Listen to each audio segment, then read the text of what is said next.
Bien, bonjour à tout le monde. Je m'appelle Patricia Vanessa. Je suis étudiante de l'Université nationale autonome d'Honduras de la carrière de langue étrangère. Bien, aujourd'hui, je vais parler d'un sujet qui est très important pour moi de connaître. Le sujet s'appelle le canard enchaîné, la liberté, critique ou l'hasard. Bien, les oiseaux, êtres vivants, qui suivent son esprit, qui volent d'une manière libre, sans attache, sans lien.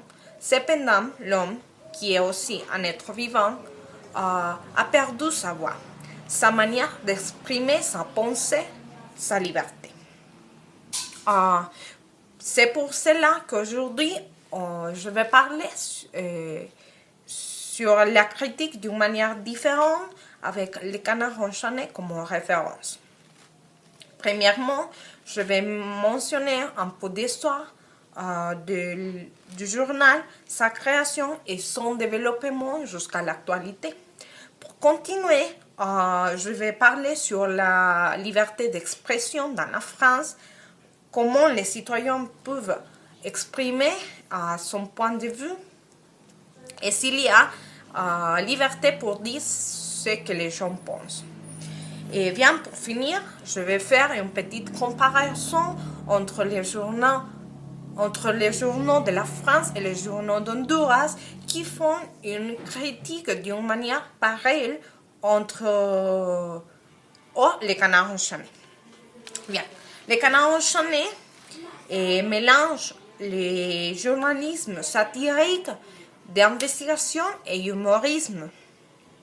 Les canards dans les rédacteurs cultivent un profil vain et aussi ils signent les articles avec un pseudonyme. Son propre nom fait référence à l'homme libre qui a été forcé à fermer par la censure gouvernementale.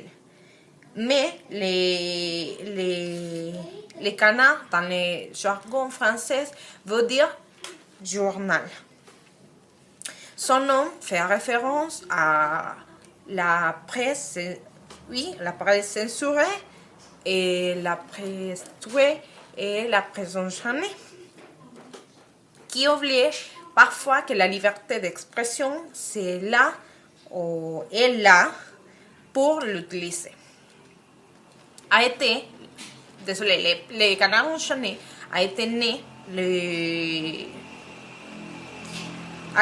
avec une ligne éditoriale gauchiste durant la Troisième République française et s'est converti en phénomène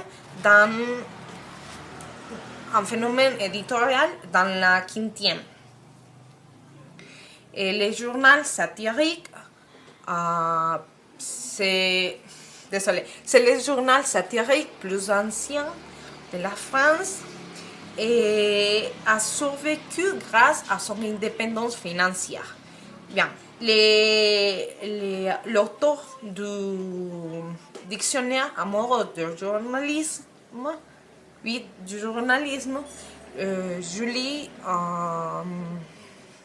Sergei Julie, a dit ou explique que c'est l'unique qui a réussi à survivre depuis ces ans. Bien, la première version du journal a publié le 10 octobre de 1915 avant d'être suspendu au bout de 100 éditions par son fondateur Maurice Maréchal et de revenir à le kiosque l'année suivante avec une nouvelle formule. Bien, son ancien déclamations, sans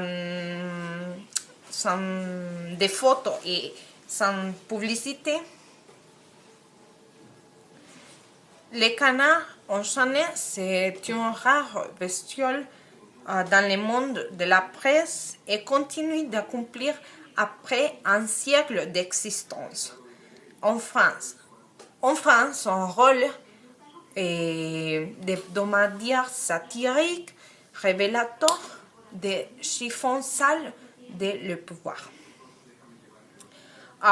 Son bénéfice a permis de maintenir les mêmes prix depuis son création qui a de 1,20 €. Mais les autres journaux n'ont pas cassé d'augmenter son prix. Bien. Et maintenant, je vais parler sur la liberté d'expression. Il y a beaucoup de personnes qui pensent avec le social imaginaire que la France, c'est un pays très libre. Que la France représente les siècles de lumière, de l'encyclopédisme et aussi des droits de l'homme. Mais c'est faux, c'est false, oui. Et cette phrase, faussement attribuée à Voltaire, qui a dit que depuis l'illustration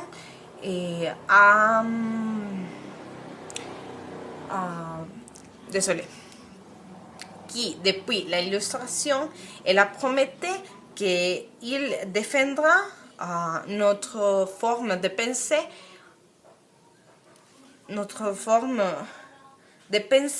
si bien il ne faut pas d'accord avec notre pensée, non? Je crois que c'est entendible. Bien, la liberté d'expression, c'est un principe. La monogamie, la laïcité, l'intégrité personnelle, c'est un principe. Bien, pour moi, la liberté d'expression, comme j'ai déjà dit, c'est un principe.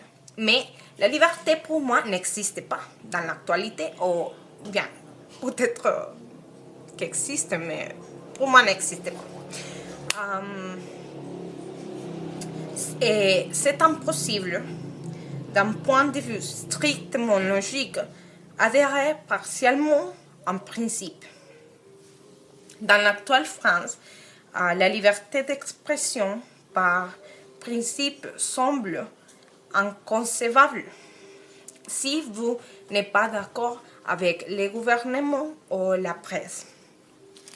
Ouais, bien. Maintenant, je vais parler sur la liberté d'expression. Ici, d'Honduras, comment nous pouvons voir, il y a quelques jours, il y a par les étudiants de l'université une manifestation contre la nouvelle réforme pénale qui a dit que toute personne qui se manifeste contre n'importe quelle chose sur les gouvernements ou les partis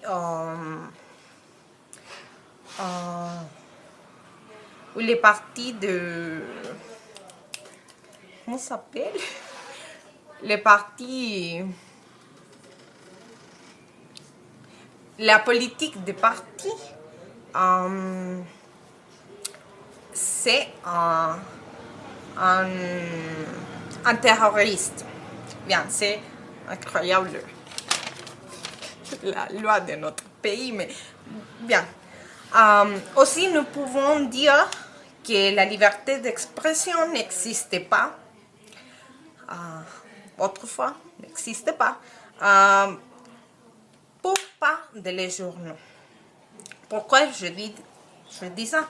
Depuis le moment que les nouvelles sont censurés référant au gouvernement et la politique des partis haineuse. Et il présente des nouvelles insignifiantes pour